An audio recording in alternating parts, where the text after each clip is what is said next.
Saat ini, kedua lelaki tua yang memperebutkan itu juga berhenti. Ketika mereka melihat pemuda berbaju putih ini, mereka juga memiliki kilatan warna yang aneh di mata mereka. Jelas, mereka tidak mengerti bagaimana pemuda berbaju putih ini muncul di sini. Arit, kapan kamu kembali? Penatua Tianwu tertawa, sama sekali tidak marah dengan keberanian pemuda ini. Ini tidak bisa tidak membuat semua orang di aula besar terlihat mati lagi. Kedua kekuatan ini terlalu memanjakan pemuda ini, bukan? Tanda seru. Tanda seru. Ini seperti sikap terhadap seorang junior. Itu hanyalah isyarat yang setingkat dengan diri Anda sendiri. Dua identitas yang kuat ini, putra suci yang memasuki aula besar semuanya sama-samar menyadarinya. Mereka bisa menjadi bela diri surgawi dan Jian Yumen. Itu orang dengan dua kursi untuk duduk di meja bundar tertinggi ras manusia. Berapa umur pemuda ini? Apa identitasnya? Dan bagaimana dia bisa membiarkan kedua kekuatan ini memperlakukannya seperti ini? Tanda seru. Tanda seru. Ada hal yang sangat besar di Human Rache, dan saya secara alami bergegas kembali. Pria muda berbaju putih itu tertawa dan memandang cerah ke arah Qin Yichen. Setelah melihat tubuhnya, dia tertawa dan berkata, aku bisa membuat dua sesepuh begitu dicintai. Saya ingin datang ke saudara ini adalah pemilik roh bela diri naga sejati. Benar. Di bawah Qin Yichen, temui kakak senior. Menghadapi pemuda yang tidak biasa ini, Qin Yichen juga melengkung. Potensi yang terakhir membuatnya rentan terhadap identitas pemuda ini. Ditambah dengan apa yang dia katakan baru saja kembali ke Human Rache, maka orang ini pasti orang dari Human Rache Law Enforcement Group. Kelompok penegakan hukum ras manusia adalah pasukan elit ras manusia. Dia tidak dikenal dunia, tapi menjaga ras manusia dalam ketidakjelasan. Sementara orang biasa menikmati waktu damai, mereka bekerja demi keselamatan ras manusia. Berjuang untuk melawan orang asing yang datang untuk melakukan kejahatan. Dapat dikatakan bahwa setiap anggota kelompok penegakan hukum ras manusia, setiap hari menjalani kehidupan dengan memasang kepalanya di ikat pinggang celana. Kecelakaan akan diserahkan ke kutukan abadi, dan bahkan daun yang jatuh tidak dapat dikembalikan ke akarnya. Bahkan ketika mereka mati dalam ketidakjelasan untuk ras manusia, tidak ada yang akan mengingat nama dan prestasi mereka. Untuk grup penegakan hukum ras manusia, bahkan Qin Yichen tidak bisa tidak mengaguminya. Kakak senior. Mendengar judul ini, Su Hua dan 3 orang lainnya memancarkan warna aneh di wajah mereka. Tetapi ketika mereka memikirkan identitas Qin Yichen, mereka tidak menunjukkan apa-apa. Desolate, kenapa kamu di sini? Tidakkah Anda ingin menarik bocah kecil ini ke dalam diri Anda? Penatua Tianwu bertanya. Saya pikir, tapi saya tidak punya keberanian untuk menariknya. Bukankah Anda meminta masalah? Pria muda berbaju putih itu tersenyum dan menggelengkan kepala.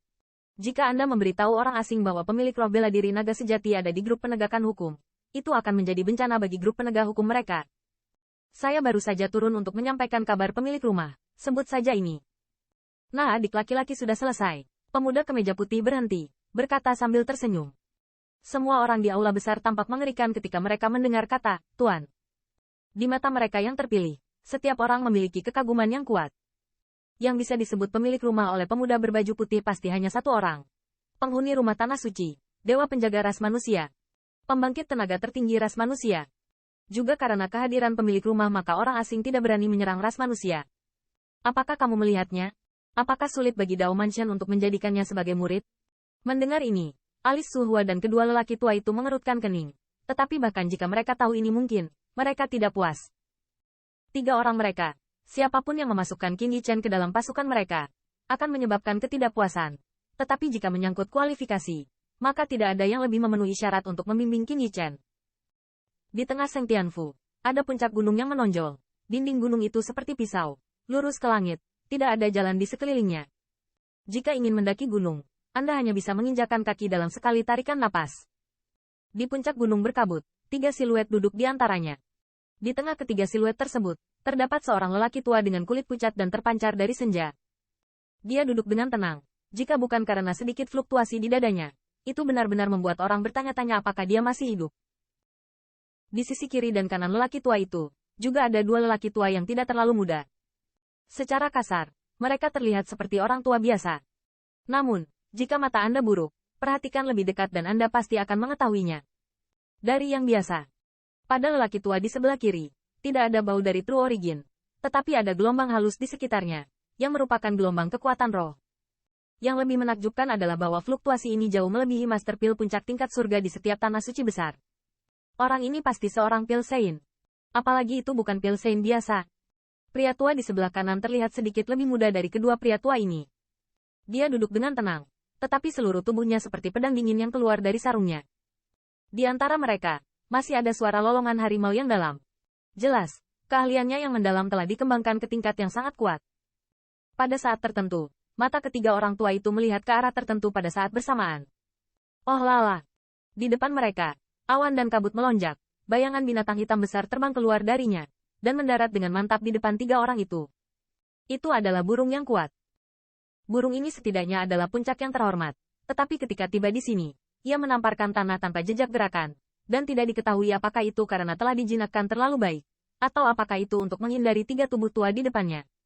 Dari atas burung besar ini, 5 siluet melayang turun. Itu seperti pria berbaju putih, Qin Yichen dan 3 sesepuh. Pemilik Su Hua dan yang lainnya datang ke sini dengan sikap hormat kepada lelaki tua senja yang memberi hormat di tengah.